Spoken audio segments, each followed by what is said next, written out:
Tamim al-Dari, who had embraced Islam, he used to be a Christian, embraced Islam, an Arab. He got up and he said, we were in a ship and a huge storm hit us. And we were lost until our ship reached an island. We entered the island. He says, a beast came to us on this island. It had so much hair on it that we could not tell the front from its back. Which was its head, which was its tail. We don't know. And we said, Waylaki ma anti. Woe to you, what are you? Never seen a creature like you before. And she spoke. The beast said, Ana al-Jassasa. They said, Wama al-Jassasa? What is this al-Jassasa? And then the beast said, Ayyuha al-Qawm, people, intaliqu ila hadha al-rajul fi ad-dayr. Come to this man who is waiting for you in a dayr. A dayr was known in those days as being like a place where people used to worship. And he said, there is a man who is waiting for your news anxiously. They said, we ran away from the beast immediately thinking it was a jinn. We entered this hut that was set for worship. And suddenly we saw in front of us a person, a man who was the biggest in build that we have yet to have seen. His arms were wrapped to his neck with chains like this. And his head and arms were also chained together to his knees, to his legs, like this. So he can just look up, and he's chained up really well, couldn't move. We said, what are you? And he said, you are able to hurt me because I'm chained up. So it's my right to ask, who are you first? They said, very well.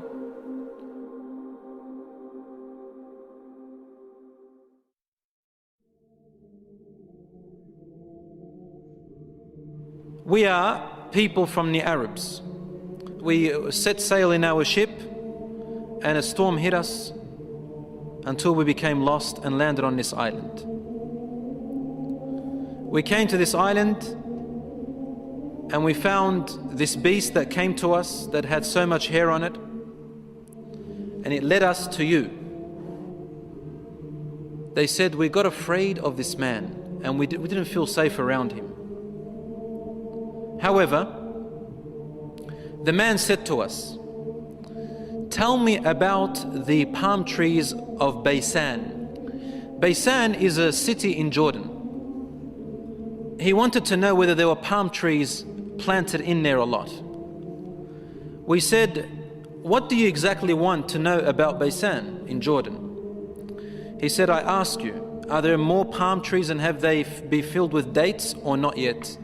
They said, yes, it is full of palm trees and full of dates, more than many other places in what we know.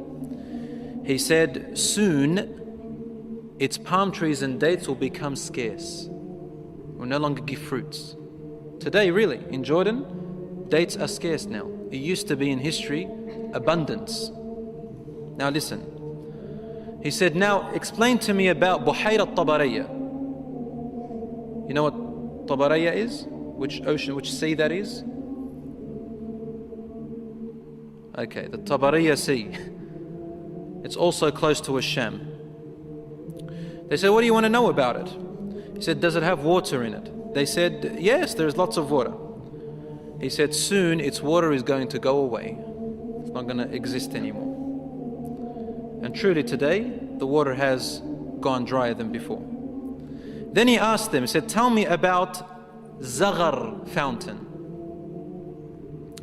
Zaghar fountain, probably about 3 days journey if you wanted to walk away from Jerusalem, Bayt al-Maqdis, that's where that fountain is. So basically in what we call Israel today. They said, what do you want to know about this fountain? He said, well, is there a large fountain and do people plant a lot of vegetation around it and it gives a lot of water yet? They said, yes, it's got a lot of water and its people plant a lot. Tell me about a prophet who is ummi, who is illiterate, cannot read or write. What has he done? They said, he has come out in Mecca and now he lives in Yathrib, in Medina.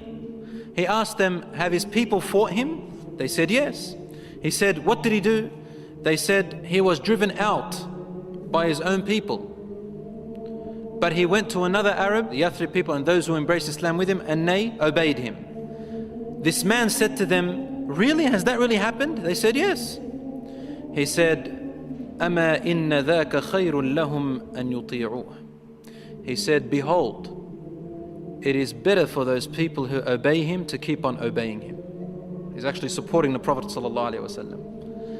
وَإِنِّي مُخْبِرُكُمْ عَنِّي. Now I'm going to tell you about myself. إِنِّي أَنَا الْمَسِيحِ. I am Christ. Isa alayhi salam. وَإِنِّي أُوشَكُ أَن يُؤْذَنَ لِي فِي الْخُرُوجِ فَأَخْرُجْ. He said, now very soon, based on the signs you've showed me, I'm going to be given permission to leave and I'm going to come out.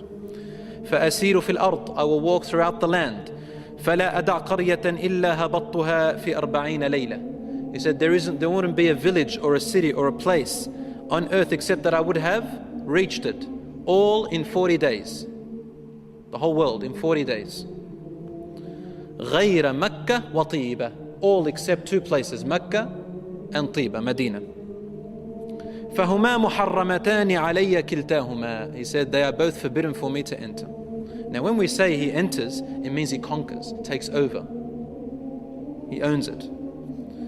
كُلَّمَا أَرَدْتُ أَنْ أَدْخُلَ وَاحِدٍ. He goes, every time I wanted to come into one of them, an angel will stand guard holding a sword, and he will prevent me from entering Mecca and Medina.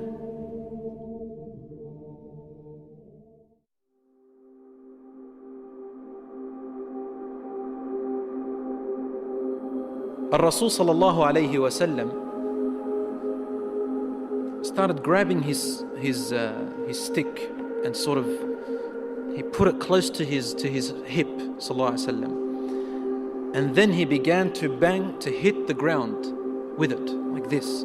But he was sort of tense, sallallahu alayhi wa sallam. Something very important. He was really tense about it, and he hit the floor and he said, "Ala hadhihi tiba." Behold, everyone, this is Tiba. Meaning he's pointing, this is Medina. He's in Medina, he's saying, this is Tiba, which you are in right now. He said, didn't I tell you that this man will come out and not be able to enter this land? They said, yes, Ya Rasulullah, because he had told them a lot about it before. He said, the hadith of Tamim al-Dari, wallahi, amazed me as he told me about him. Because it's the same as what I used to tell you about Mecca and Medina. Behold, Dajjal is somewhere in near the oceans, in one of on an island somewhere towards the east of Medina, somewhere there, he said, in one of those oceans. Min qibal al-mashriq ma hu, towards the east somewhere. So even the Prophet ﷺ doesn't know exactly where he is, but in that direction. So it's close to the Middle East at the moment.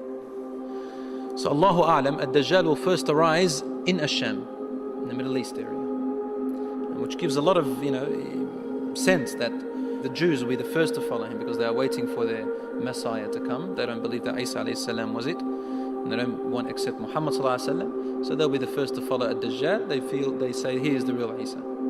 As for the Christians, they believe in the coming of Isa alayhi salam. Because they've mixed up their scriptures, they will think that this is the man.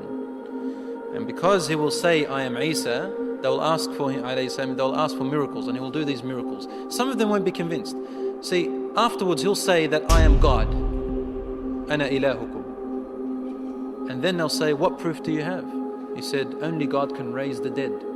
He said, okay, what if I raise your parents from the dead? They said, yes, we'll believe you're God. So he will be able to get the jinns, the shayateen, to work for him, and he will raise them to become, to look like their parents, and they will speak to them. And so the people, non-Muslim people and the weak Muslims will follow him.